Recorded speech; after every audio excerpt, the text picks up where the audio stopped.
today, do I have a treat for you? I am sitting down with a man who's turned every last pick moment into a first-class legacy of impact, David Vobora.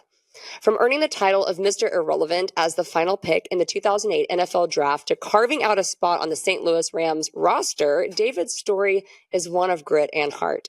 But it's what he did after the NFL that truly defines him. He founded the Adaptive Training Foundation, a nonprofit that's transformed the lives of injured veterans and people with disabilities through personalized fitness and unshakable hope. Now, as a podcast host, he's sharing stories that inspire us all to redefine our limits. David's journey proves that no matter where you start, you can finish strong. Let's dive in. David, welcome. Amy, it's been so long. It's been like way too long. That intro was amazing, by the way. I'm taking you on the road with me. The legacy part was, and it gives you all kinds of like great tips that make this podcasting thing so easy. You know, there used to be a day where we would have to manually write out our show outline. We would have to creatively think through everything. I'm telling you, ChatGPT has like changed the game for everything. So true.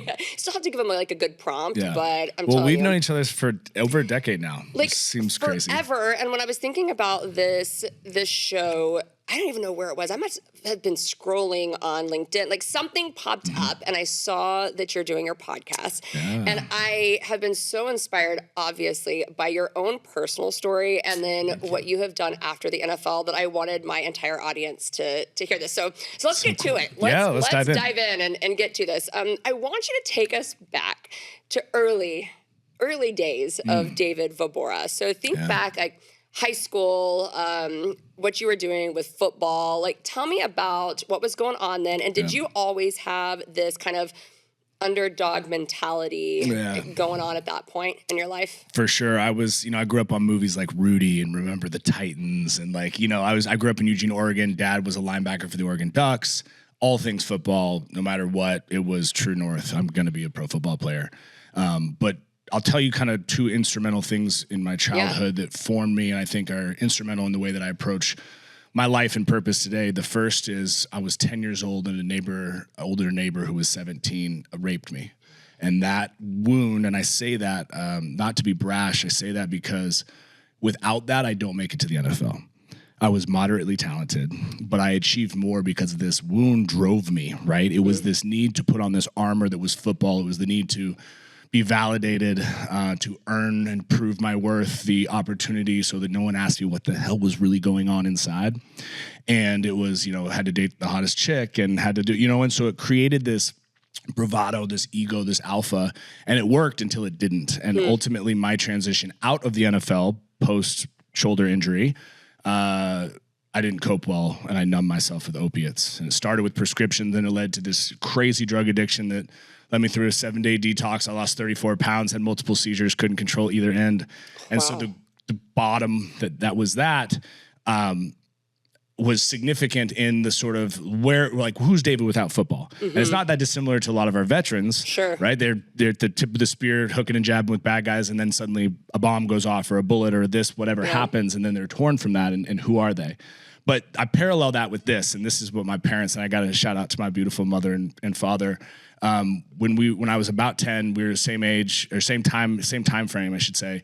We were on the way to church and we'd pick up homeless people with disabilities. And sometimes those people would have an accident in the car. And after church, we'd drop them off and we'd be like cleaning out the old cloth bench seats of our van. Oh, man. And it smelled, and I was like 10 and I looked at my mom and I was like, man, this sucks. And she was like, Jesus was interrupted all the time, but he always had compassion for the person right in front of him. Compassion is never convenient. It interrupts. Yeah. And that stuck with me. So I say that because the wound that I endured led me on a path to achieve greatly to be relevant. And therefore I ended up being the last pick, Mr. Irrelevant. But how did that name affect you? Do you feel like you already were having some preparation years and years before? Well, you said it. The young Dave, I was always the underdog. I always felt like I had a chip on my shoulder, had something to prove, even as I started to get more acclaim. But it was, the genesis for the Mr. Relevant thing's funny because, you can call me Mr. Anything Mr. Anything you want. I got drafted in the NFL, right? Like I had achieved this dream, and really the guy who has it bad is the second to last pick because his signing bonus is no bigger than mine, and he doesn't get this whole. They fly you to Orange County, they do this irrelevant week, they give you you a Lamborghini to drive, Disneyland, gifts, like this whole parade. It's the idea of treating the last like the first. And so it was for me an awesome experience, and it gave me a platform, right? Yeah. Like it's better to be known and then to be able to change the statistics of Mr. Relevant, make the team, become a starter, have a respectful career. But really, football was, to me, the catapult being pulled back for the more significant stuff to come after. Yeah. And so what was that like? Like, talk to us a little bit about your NFL journey, and how long were you playing? Yeah, I ended up with 5 years in the league. It started in 2008 with St. Louis Rams, as you mentioned, right? I know the LA days now, back in LA, but it was great for me. I mean, and being a part of a team where you had some legends like Orlando Pace and Torrey Holt and these guys that will be in Canton, Hall of Famers. Yeah.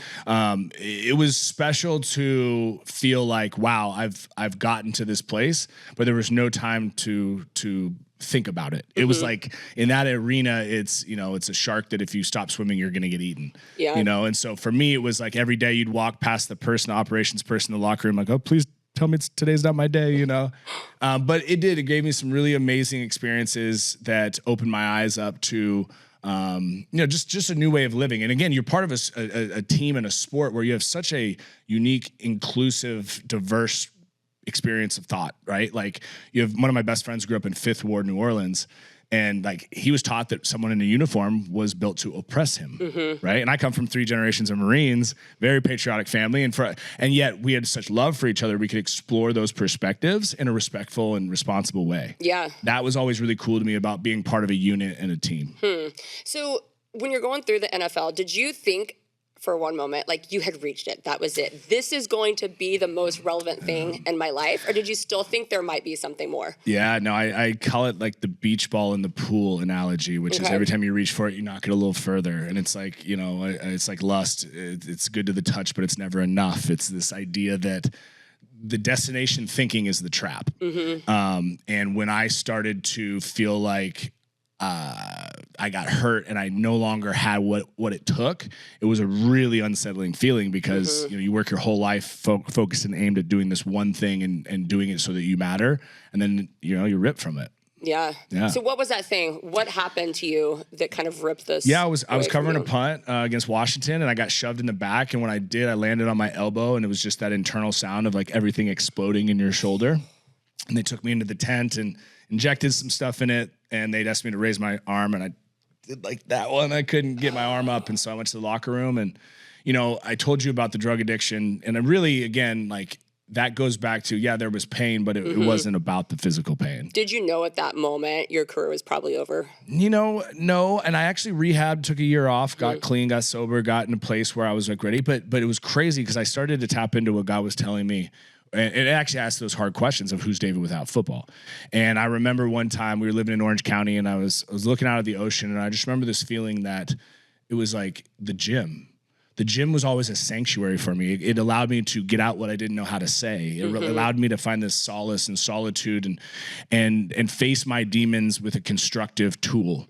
And so the gym for me was always, what I said to myself was, okay, cool, I'm going to train athletes to help them not have a similar identity crisis that I faced. But I had no idea what God had in store. Yeah. And it blows my mind to think about where I am now a decade later. Okay, so walk us through that. Like, what was that first moment that you shifted your mind from saying, I'm going to help athletes to a completely different group of people? Yeah, so it started with Navy SEAL Clint Bruce, who was a Naval Academy grad linebacker at Navy, team guy who served through the SEAL teams, but then also played briefly in the NFL. He was behind this guy named Ray Lewis, which is probably why you've never heard the name Clint Bruce. But Clint, I got connected through a real estate agent I was working with as I was looking to buy a building for the gym. And it was Clint's welcoming me into Trident Response Group, right? Their tactical center and security company. And I started working with their vets, but I was training my college and pro guys. And it was Clint's 40th surprise birthday party. And Staff Sergeant Travis Mills, who's one of the 5 quadruple amputees that was combat injured, lost all 4 limbs, walks into the party. And as the story goes, and this is a fact, I don't know who I was talking to. I'm sure I was rude. I beelined it to this dude. I was amazed watching him move on these prosthetics. Did you know who it was? I had no idea who it was. Okay. It was like the hot chick at the bar. I was like, we're going to talk. And I beelined it to him, and I walked right up to him, and I said, when was the last time you worked out?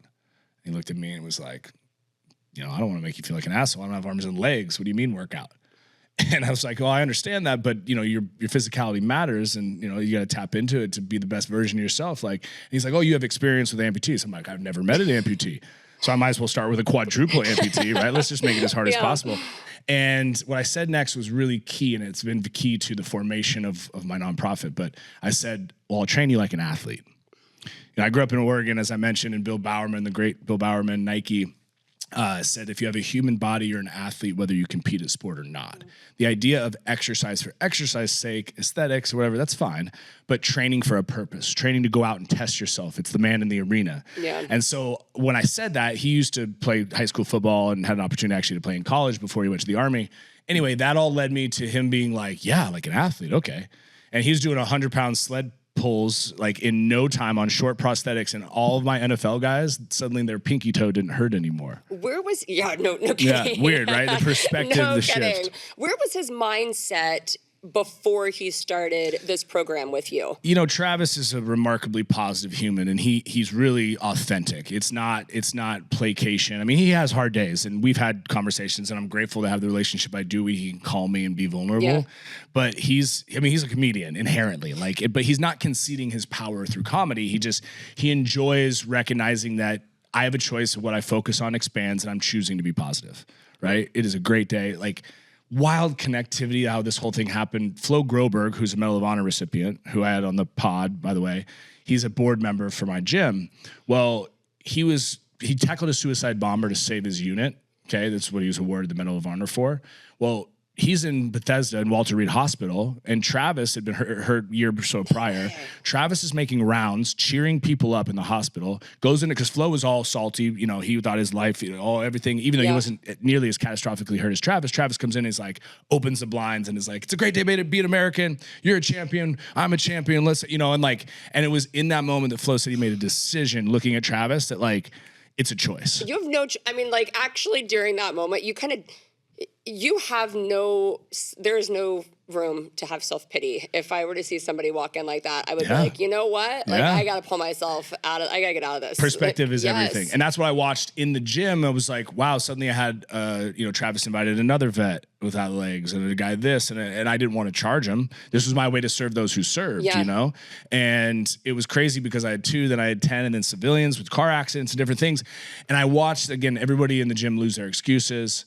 We have a tape box in the middle of the gym that's traveled in all of our facilities, and it's called the Sympathy Box. Because if you want pity, you can stand in the box. You're not going to get it anywhere in the gym, right? And it's a culture thing. It's, look, I hate that you lost your legs, but you won't hear anybody go, I'm so sorry. It's like, hey, dude, I hate that happened. What are you going to do about it? Yeah. And the idea that they come in and they say, I just want to feel normal. I get that, but that's the human thing that we want to belong. And yet, what a terrible thing. If I went to compliment you, Amy, and walked up to you and I was like, Amy, you're so normal. You'd be like, what is this dude trying to say? So we use words, we start to adopt things like uncommon. And that, I think, is, again, it's a powerful thing where I know in football, and maybe some of you listening, you use that voice in your head as almost the self-critic, right? You suck, go harder. You don't deserve to be here. And maybe there's some motivating factors in there because of, your belief systems and how you grew up.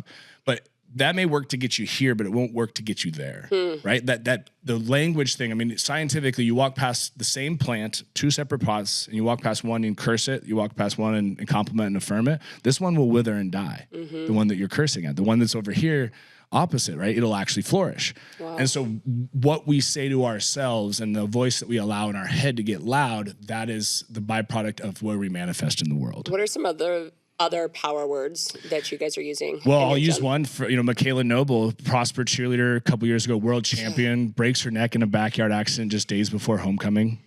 Her testimony is incredible. She was a guest that I had on my podcast, and she's, for her, at my gym, she was one of the most impaired athletes, but she decided that she was going to crawl from one end of the turf to the other 40 yards. Unassisted. This would be like if I tied cinder blocks on your feet and only let you army crawl with your elbows. Bloodied elbows. It takes her almost 25 minutes. The grittiest. I played with some really gritty individuals. This is one of the grittiest feats I've ever seen. We have a bell on the wall. It's called the breakthrough bell. When you get down there, you ring it, right? It's a goal. It's a no becoming a yes. And she has no idea the whole gym is coming around her. She rings it, dude. The whole place erupts. And it's this amazing moment where, again, for her, it wasn't focused on what she can't do, but on what she can, you know? And I think that that's the piece is everyone has a story, and you don't have to be catastrophically injured to rewrite that story. Yeah. And I think through experience, you can change beliefs, which change behaviors, that then change results. And that's a cascading effect, right? And I think it has to start with you. And so at my gym, which is the Adaptive Training Foundation, it's a nonprofit, you know, pre and post every session, they do breath work together, mindfulness. And they start to learn how to govern their nervous system through using the breath. Right? First thing you do when you're born, last thing you do when you're dying. Breath's probably pretty important. And that tool is a cool way for them to, when they stress themselves at the gym, it's the sweat psychology. That voice gets really loud in their head. So people think that it's their missing limb that got them to us. No, we're looking for this because the only disability is a fixed mindset. If you have a growth mindset, anything's possible. Yeah. And that's the essence, again, of thinking about, and again, it's probably that underdog thing. It's probably me like feeling like, I want to believe in people till they can believe in themselves. I love that. So you've taken all of this, you started a foundation, now you've got a podcast. Tell us about the premise of your podcast. Yeah, so it's very similar in the same vein. So life-altering moments come in many forms, but they always show up, right? Doesn't matter what your bank account says, doesn't matter your skin color, your politics, your background, whatever, right? And so I've, you know, partnered with my old teammate, Chris Long, who's Greenlight Podcasts and Yoke Media House, and we've launched this Life After podcast. You know, you can find it on all the different channels and on YouTube. But some of these guests, you know, Will Chesney, who was Navy SEAL, Dev Gru, SEAL Team 6 on Bin Laden raid. Cairo, his dog, No Ordinary Dog, amazing book that Will wrote. He was on. I mentioned Flo Groberg, Medal of Honor. Taya Kyle and I, you know, the widow of Chris Kyle, right, American Sniper, the legend. We're sitting down next week in her home. And so it's about finding those, you know, deeply resonant, connective, hope-filled stories of people that have endured things. Sometimes tragic, but always transformative. What's one of the most memorable people you've had on that may not be like name recognition? You know, KD Hill, I just had on, and this young man played at Ole Miss, defensive lineman, amazing athlete. He was 3 days before NFL training camp, gets in a car accident, he's trapped. Actually, he's hanging by like the steering wheel for hours as they try to get him out of this thing. He loses his leg, becomes an amputee. This man's testimony, it was like, the podcast is incredible. It was like sitting down with TD Jakes, and he preached. And I mean, just the lines and it wasn't him reading the back of the book cover. It was him being him. And again, I'm so interested in how people's faith starts to rise to the surface through all this, or their beliefs. You know, some are, you know, very Christian, others may be of different Orthodox or other beliefs. But it's cool to see how in those places and spaces, their doubt actually fostered the depth for faith to be grown, right? I mean, you've endured some crazy stuff. We know, you know, personally in your history, you know about mine. And so that's the piece is, I think, when you can honestly and earnestly share your story, it's proof that you're going beyond it, and it gives other people the permission slip to be like, man, that's part of my story too. Yeah, absolutely. And that's actually exactly why we started this show. It was to give people a platform to share their story. And I tell everybody they don't have to have the big or the tragic story to make an impact on people. And I always want to encourage them to just share your story. Like, you don't know, like if you're going to impact one person, millions of people. And it's important that we all share it. What do you think that one message is, since we are here, you do have this platform? What is that one message that you want to get across to everybody? You're not alone. You know, as humans, we're so quick to make comparisons, which rob us of the joy of whatever that present moment is. And you know, you're enough. We tend to, especially now, especially in a world of self-gratification and instant gratification, like we look for this ability to be like, am I okay? Am I doing it right? You know? And like, you know, I think in anything, you have to be bad at something before you become good at something. And the nature of that today, I feel like, I mean, I think about my kids here in Texas, you know, they're so quick here to be like, pick your sport by 10. You're going to play it all year round because you're going to go pro. And like, parents are crazy. I'm like, dude, I played, you know, football led to basketball, which led to baseball, which led to track. And all of those disciplines, the amalgamation of that made me a better athlete. So I think that, you know, again, if you run into me at a speech and I'm on stage, or you walk by my gym and you see us training 50 people missing limbs, you're going to hear a lot of the same sort of messages or fortune cookie lines from me. Which is, again, like, I believe that what you seek is in you. What do you think about this? I see it's like a cultural mantra that's going on right now, is just to accept everybody just the way they are. Do you feel like there's more to that, or do you feel like that mentality is being detrimental to people? So I'll speak to this, and I'll use where I grew up, the state of Oregon. I think some places in Oregon, it's a low expectations culture, and I think that bleeds into a societal okayness or okay with being okay, and I think that's a trap. But I'll say this, and I had a coach that I worked with for a couple of years that helped me through some really deep stuff, and he used to say, DV, you're a human being, not a human doer. Stop trying to do to be worthy or feel worthy. And so I think that what that says to me again, and what I go back to is like, yes, come as you are. Like, think about my gym and them coming through the doors. There's athletes that have been endured crazy pain, and they'll sit in the parking lot multiple times before they ever come in. Because it's just this thing, right? And the enemy speaks in the silence, and it whispers these things, that it convinces us to buy into these lies. And I think that once you recognize, again, that you belong, and that there's this opportunity of acceptance, inclusion, but yet don't expect to stay that way. Yeah. Like there's this inherent, like if you're here to work, remember, like the 45-pound plate is the same no matter what your background or race or skin color is. And that's the case of like, cool, you're here, you're ready to work, then you're part of this thing. If not, and you're holding other people back, like we're going to suss you out real fast. Yeah, I think my pastor said it best. He always said, like, come here as you are. It's okay to not be okay. It's just not okay to stay there. Yeah. Like, well, we buy into the familiar pain, right? It's the woman in an abusive relationship that it's all she knows and all she's seen. And so therefore she just stays in it because it's familiar, even though it's literally killing her inside, you know? And that's that shift where I think people, again, back to the story and what I love that you're doing here and empowering people, right? Without a world of censorship, to present who they are and then let people connect with that. And that's what will manifest into really powerful storytelling. That's exactly right. How are you taking all these lessons that you're obviously working with different people, veterans and athletes, and how are you taking this message home with you? Like, what are you doing with your kids that's helping them with this mentality? Yeah, I mean, look, the most humbling thing is being a parent, right? And your ego just gets like, nothing faster faster than kids, and at the same time, like I'll use a couple of tenets. So one is when I drop the kids off at school, I say the same last thing before they go in. I say, ask good questions. Like, that to me, being curious is the trait of a successful person, right? Like I've benefited greatly from amazing mentors, people like Howard Schultz, Starbucks, or Ross Perot Jr. here in Dallas, has been an amazing mentor and friend.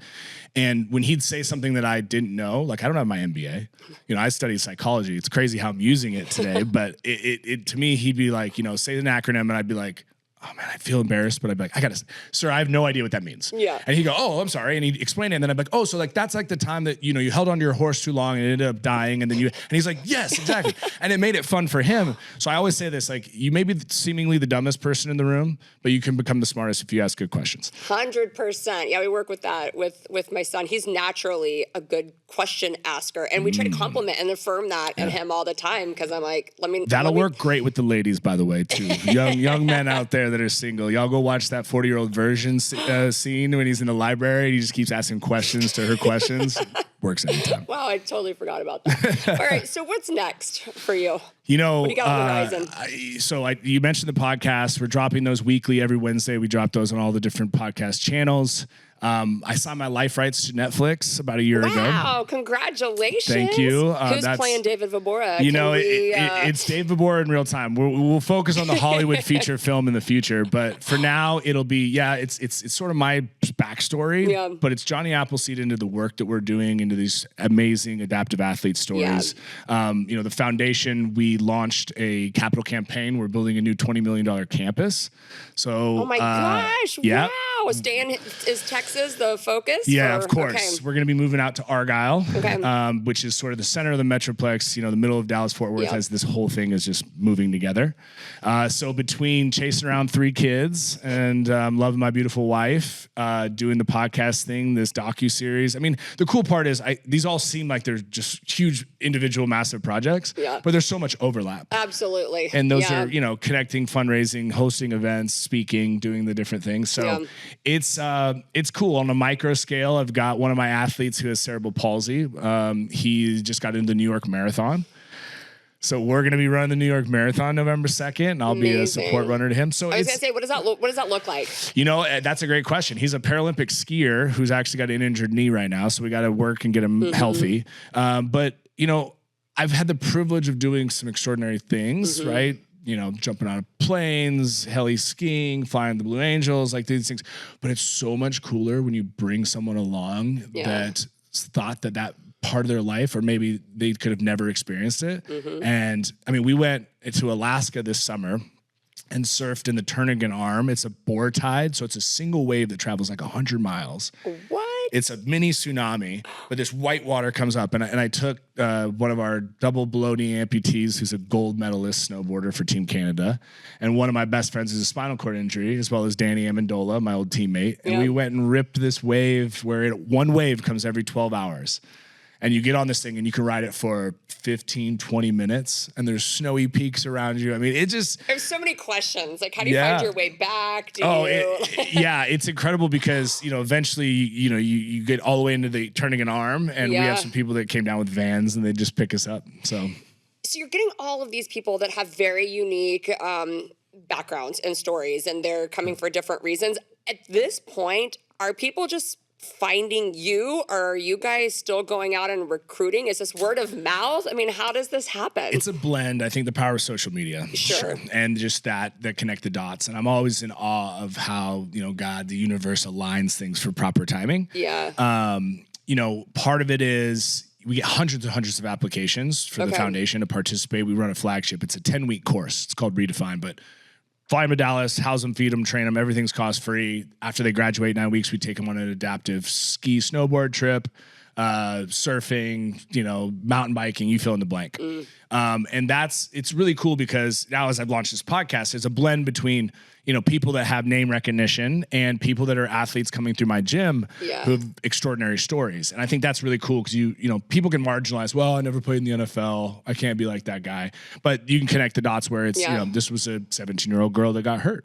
Is the goal to have a lot of people that are coming through your program on your podcast? I think it's a blend. Yeah, maybe I'm a little biased. I love it. It's a content gold mine of these stories. And we've put over 400 people through this program. So it's a word of mouth thing. It is, I think, so hope-filled that people, after listening, they're inspired, but also they aspire from self-reflection because these people are talking about practical application. What worked for you? Dominique Dawes, you know, gold medalist gymnast, back had the biggest crush on her in the 96 games. Oh, yeah. She was just on. We launched hers last week, and she talked about that's not even the top 10 of greatest moments of her life. And after that, she took 2 years and just went quiet because she wanted to seek what God said her real identity was. Like, those are the people that I'm like, what? Yeah. Like, you didn't just, because everybody in the world says, no, but you're relevant now and you got to maximize this. And she said no. And now she's, you know, got an incredibly entrepreneurship business and ninja gyms, and she's part owner of the Atlanta Falcons. I did not know that. Legit. That is so legit. I think social media has really kind of spurred on this insecurity in people about relevance because of how quickly it can come and how quickly it can go. Yeah. And then people have to grapple with who they are. I mean, at the end of the day, when the social media fame, we see it a lot, like, I think, like in the conservative commentator circles, like you'll see one pop up very quickly and then you got 10 more. Yeah. And then what happened to them? Where did they go? Who are these people? And some of them just want to go be with their families. Yeah. Some of them are just leaving. And that is the most like amazing, relevant thing they could possibly do. But you take a break and guess what? The content thing starts to happen and the algorithms and the this and that. And you know, remember, like, what we're getting is these little hits of dopamine, right? And when we talk about the gym, it's like, earn your dopamine, right? Like, go out, move your body, get in a cold shower or a cold bath. Yeah. Do breath work, create stimulation that is from within, right? And the experience of that then releases those things rather than it being this kind of artificial or cheap bump. Yes. Well, you know, that is all. We can talk about this dopamine manipulation all day long, but the owners of the Pulse Media company is like our parent company. Right. Parlor is one of their verticals. They actually want to build in a reward incentive system to make you get off of their app. It's so cool. I've been seeing those. It's like, go touch the grass before you the like Apple unlock. Like a gamified thing. Like, you'll earn more Optio if you go spend time with your family, get outside, do these. Like, who tries to get you off of their app? It's because we don't sell your data. Everyone else has to keep you on their app so they can extract more data and sell it and make their billions. And Parler doesn't do that. Just a little side note here. So it's pretty Parler. Cool. Love it. Honestly, like if you don't incentivize behavior to do something different, most of us are just going to continue to do the same habits over and over again. Well, that's the curious thing is like it's the self-awareness to reflect on. And again, maybe it's looking at your phone and seeing what you're spending your most time on, or it's just, again, like if I use this analogy, this is a great one. If, aliens were watching you, they didn't understand English. They didn't understand anything about this world, but they just looked at your habits or your actions, right? What would the byproduct of that be that they could surmise the way you're living, right? And I think if we're honest, like a lot of us would be like, ooh, I don't know how they'd label me, right? And so that's it. It's, which wolf are you feeding? And, where we put our energy and attention, like that tends to be the byproduct of what we manifest in our life. So when a lot of these athletes that have endured crazy trauma come to us, they're usually in this, shame, guilt, fear, lower vibrational energies and lower registers. And my staff, who's all former college or pro athletes, I had to have them up in this high vibration, right? Because you're going to get sponged. There's the energy vampire thing. And it's no one's fault. Lots of times it's unconscious or subconscious. But to do things in a daily morning practice that establish, for example, like gratitude. Gratitude, you can't be fearful and grateful at the same time.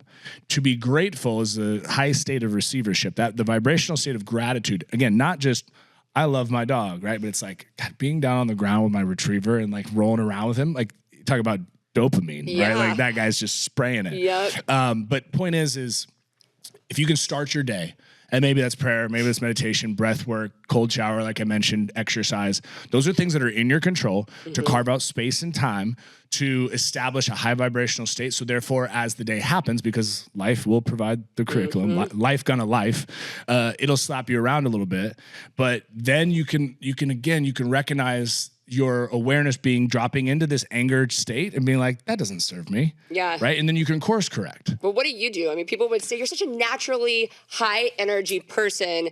Is that true? Or are you actually putting intentional practices in place to get to that point? I'm definitely high energy, yet I get burnt out. I wreck myself from that same sort of nature of moderation's for cowards. Like, anything doing is worth overdoing. So I think for me, again, when I wake up, I typically will go right to a cold shower. I know that's not super comfortable, or throw myself in a cold bath. Then I'll do breath work. Sometimes it's 5 minutes. In my car, I got here a little earlier. I did 5 minutes of breath work before I came in here. It just grounds me back into my body, gets me out of that, monkey mind, the busy head. Then I will usually write a quick letter to God or the universe, just a gratitude letter. At that point, I'll go work out. And then hopefully I'll spend some time with my kids. And again, thinking about that, like those 4 things of getting cold, breathing, or meditating, praying, however you want to label it, doing gratitude, and then exercise is great. The last one would be being of service to someone.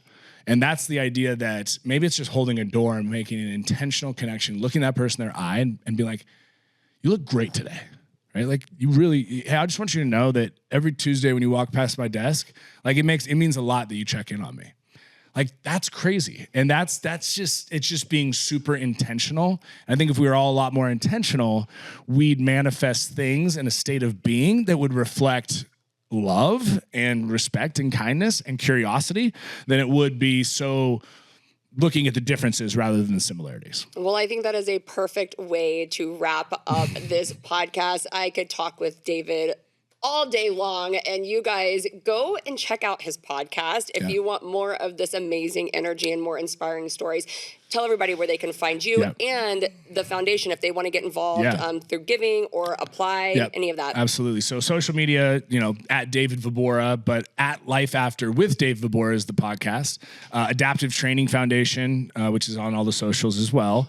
Adaptive Training Foundation, look, even if you buy a t-shirt, like it'll all go, that 100% of that goes to the support and sponsorship of our athletes. I just invite you into the story. You never know what could occur. Maybe somebody that's had a significant physical disability, but that trauma is maybe that connect the dots, they apply for our program. And maybe, because of this connection with Amy and this podcast, we end up giving somebody a whole new lease on life. And that excites me. I hope so. That excites me too. David, thank you again for your Thanks, time. Amy. And you guys can catch the entire episode on Play TV at The Amy Robbins Show.